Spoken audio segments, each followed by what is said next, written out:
I was getting a lot of scripts at that point in time because suddenly something had clicked and it was the right time for me, and I knew that was the case. But my agent was like, "This is 6 on the air. This 6 episodes on the air. They're going to make 6. It's going on the air. Look at it." And I read the script and I was like, "Oh, this is different than I thought." I was picturing the Christopher Reeve Superman, and I just didn't think we could pull off the special effects. But then I read the script and I said, "I understand this guy. I get this guy."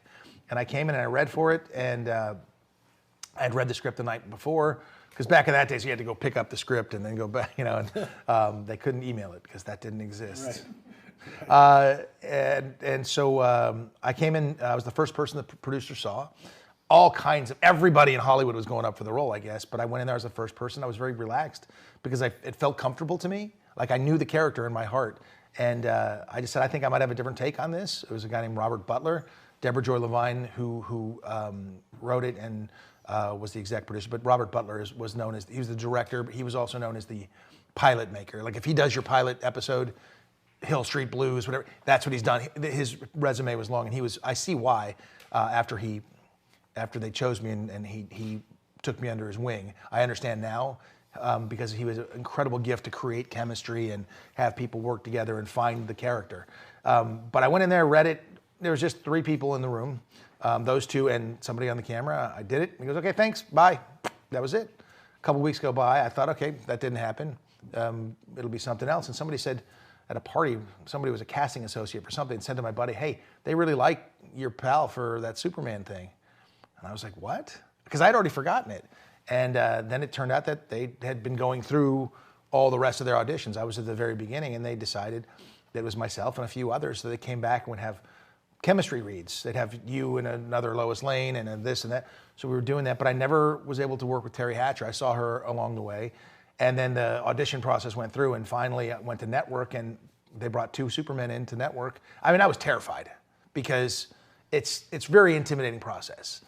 You go in front of these people, you see all the other people, the other guy who was there was the other Superman was Kevin Sorbo. And I had known Kevin too, and he's blonde. I was like, he's blonde. This is over. It's over. And then we did the reading and stuff, and I ended up getting cast. It was wonderful. That was on a Thursday. That following Monday, they made me come back and read with 10 different Lois Lanes. And the last one was Terry Hatcher. And she had been at network, but they never paired us up. And her first words to me when I wanted to rehearse with her was, she goes, you don't like me, do you? And I was like, I don't. You didn't talk to me the last time at network. I was like, I didn't talk to anybody. I was terrified. But that was the nature of our relationship, and that's right away she set the tone. And that's funny because that's the Lois and Clark relationship, and that she was the driver of it, and she was the best Lois Lane of the bunch. The great thing was the audition process that day. First of all, it's in front of the network again, so I had to do it 10 times in a row. I thought they're gonna see that I can't do this, and I'm out of here. They're gonna toss me. And the scene was an inebriated Lois finally decides she's going to sleep with Clark. And so I open the door, she kisses me on the lips, and then proceeds to try to seduce me. And I don't let that happen because Clark is extremely moral, and there's no way that would happen, as bad as he wants to.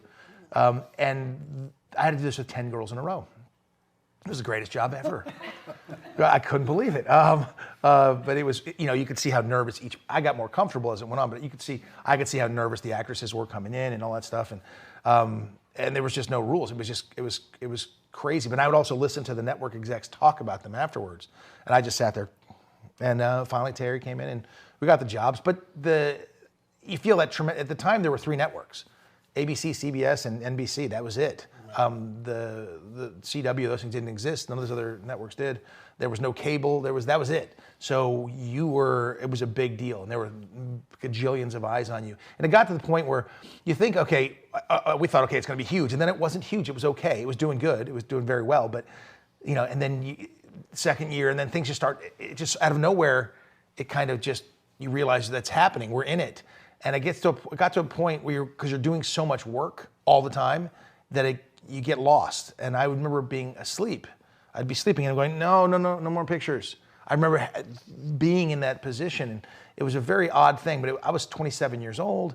I was 26 when it started, but I was 27 years old. I had played professional football. I had a great education. I was a man when that stuff happened to me, and it was almost overwhelming for me. I can't imagine what a Justin Bieber or one of those young kids, when you hit that kind of fame and stardom at that young age, no wonder they all get screwed up, Yeah. because it's really a difficult thing to navigate. I can't even imagine it now with the social media and things like that. So my heart goes out to those young stars, and how they can keep it together is surprising to me.